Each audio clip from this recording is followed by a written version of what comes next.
Hola, ¿cómo están? Supongo que habrán escuchado los videos correspondientes al trabajo práctico número 9, que es el primero de fisiología de la sangre, que habla sobre hematopoiesis, vitamina B12 y ácido fólico. La finalidad de este anexo es poder aclarar, explicar y comprender, incluso corregir de otra forma, algunos de los conceptos volcados en los videos iniciales. Van a ser 3 videos, uno para cada tema. El primero, y es el que vamos a ver ahora, es sobre algunas aclaraciones sobre la hematopoiesis que pueden llegar a serles útiles. En el primer video, que habla sobre hematopoiesis, se vio que existen las células hematopoyéticas propiamente dichas, entre las cuales están las stem cells, y también otro grupo celular no hematopoyético directamente, que pertenece a lo que se llama el microambiente medular. Recordamos que las stem cells se encuentran en sitios anatómicos definidos con una localización y que tienen una serie de funciones en la biología de las stem cells. En los nichos las stem cells son retenidas y son inducidas a un estado quiescente de no ciclo. Esa quiescencia debe ser mantenida en la medida que no sea estrictamente necesario hacerla salir del ciclo. Y hay algunas células que se mantienen en un ciclo celular, que tienen una capacidad de autorrenovación, que además en determinados momentos y en base a las demandas periféricas pueden proliferar, expandirse y diferenciarse hacia las formas más maduras. Así como dijimos que están las células hematopoyéticas propiamente dichas, es decir, las stem cells, los progenitores y precursores, la actividad de las mismas no sería posible si no existiera otro grupo de células, la mayoría derivados de células mesenquimáticas y otras que tienen que ver con el sistema nervioso autónomo, que forman parte de lo que se llama microambiente medular o inductor de la hematopoiesis.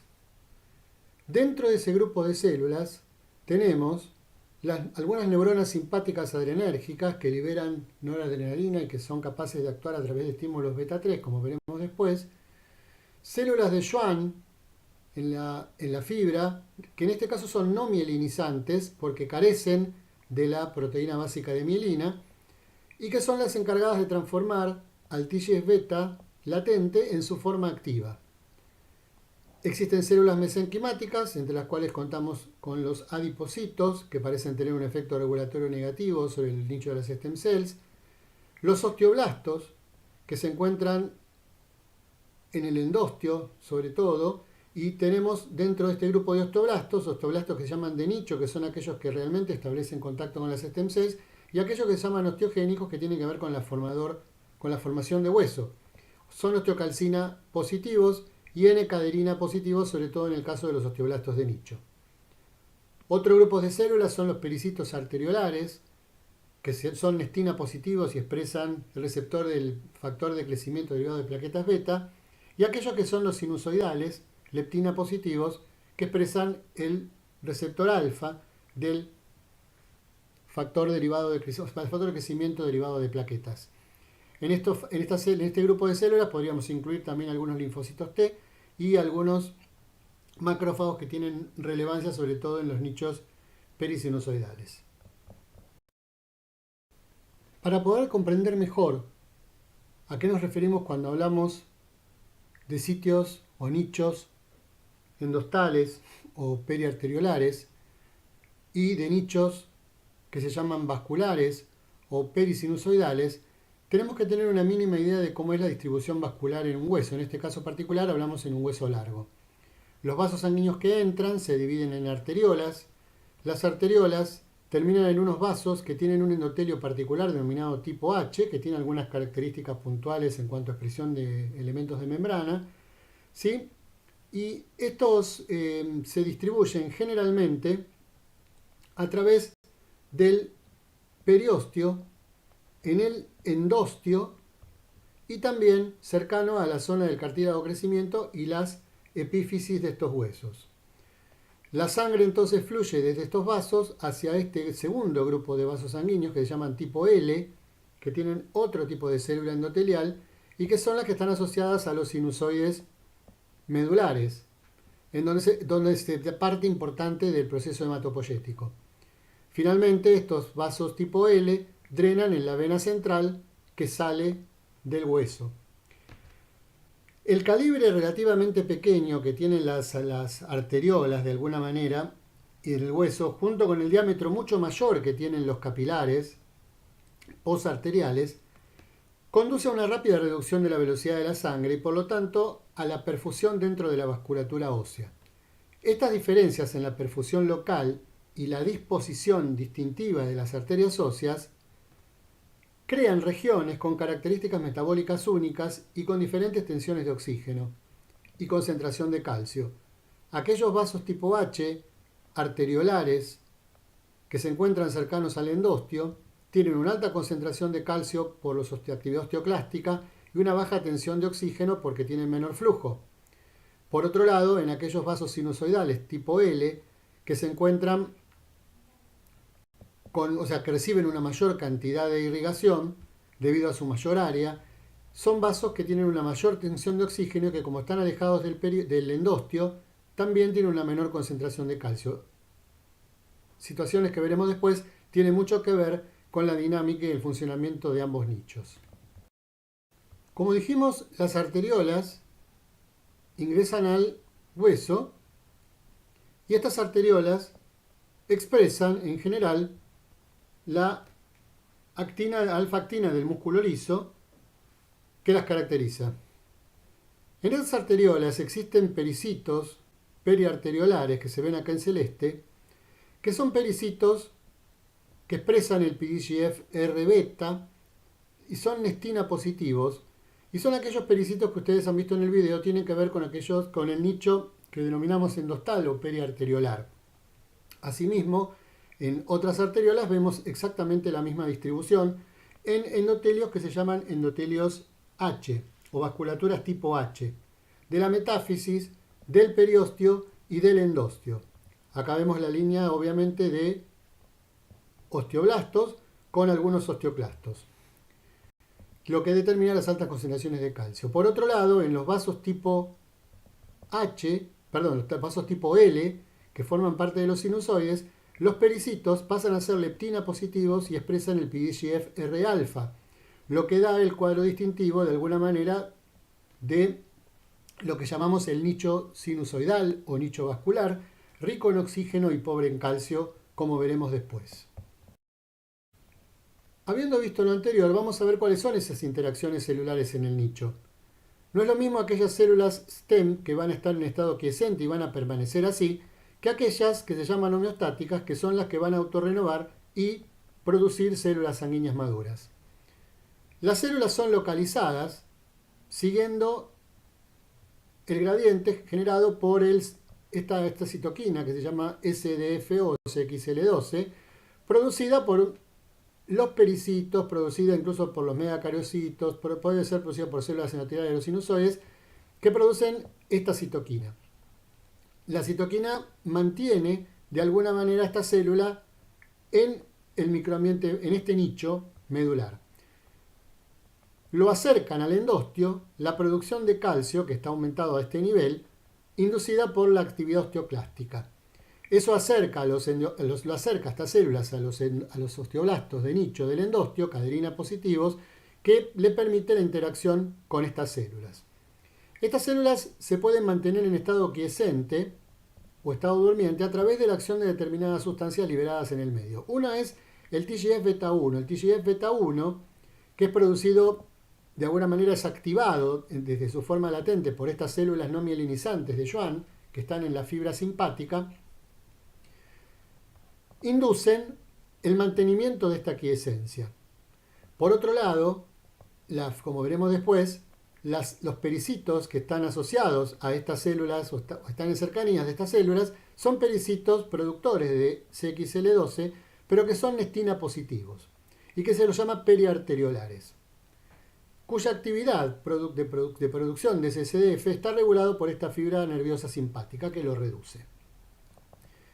El mantenimiento de la quiescencia va a depender de cuál sea la demanda periférica, pero existe un grupo importante, muy alto, de células que se encuentran en este estado quiescente en la médula ósea normal. Ahora, el SDF1 también es producido por el megacariocito. Asimismo, hay otras citoquinas como la tromopoyetina, como el stem cell factor y angiopoyetina 1, que también colaboran en mantener al stem cell en el nicho, como vimos en el video anterior, para que permanezcan quiescentes.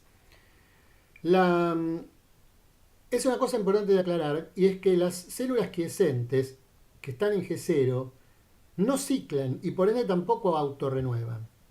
Deben ser inducidas a salir del nicho arteriolar o endostal y por ende inducidas a ciclar previo a la migración al nicho perisinusoidal, en donde van a proliferar, expandirse y probablemente generar células maduras de la sangre.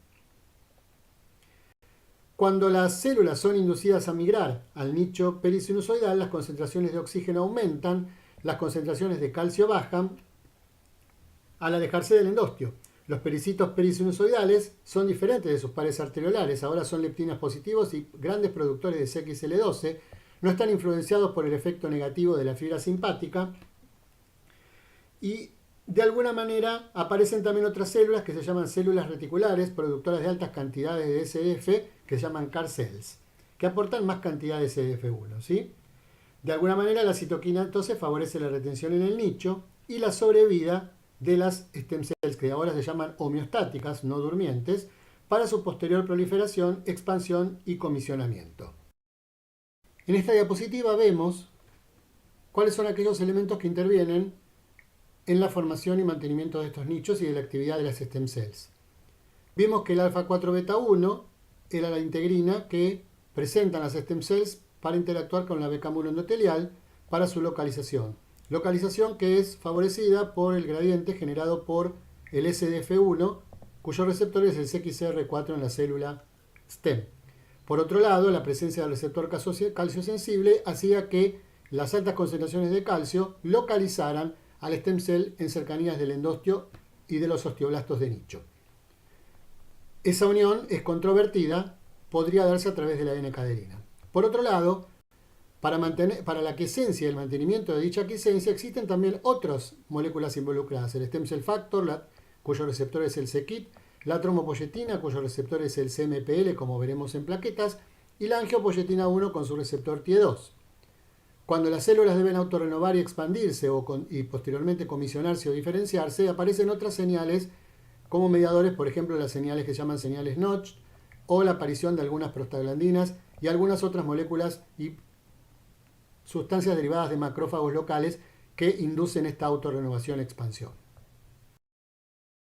Habíamos dicho que existía una fibra simpática que inervaba sobre todo, estaba presente sobre todo en las arteriolas y que tenía mucha incidencia sobre la quiesencia y el mantenimiento de la quiesencia o incluso del egreso del nicho de las stem cells. Acá vemos la fibra simpática que tiene junto a ella una célula de Schwann no mielinizante porque carecen de como dijimos, de la proteína básica de mielina y la influencia que ejerce sobre los pericitos periarteriolares nestina positivos de diferentes formas.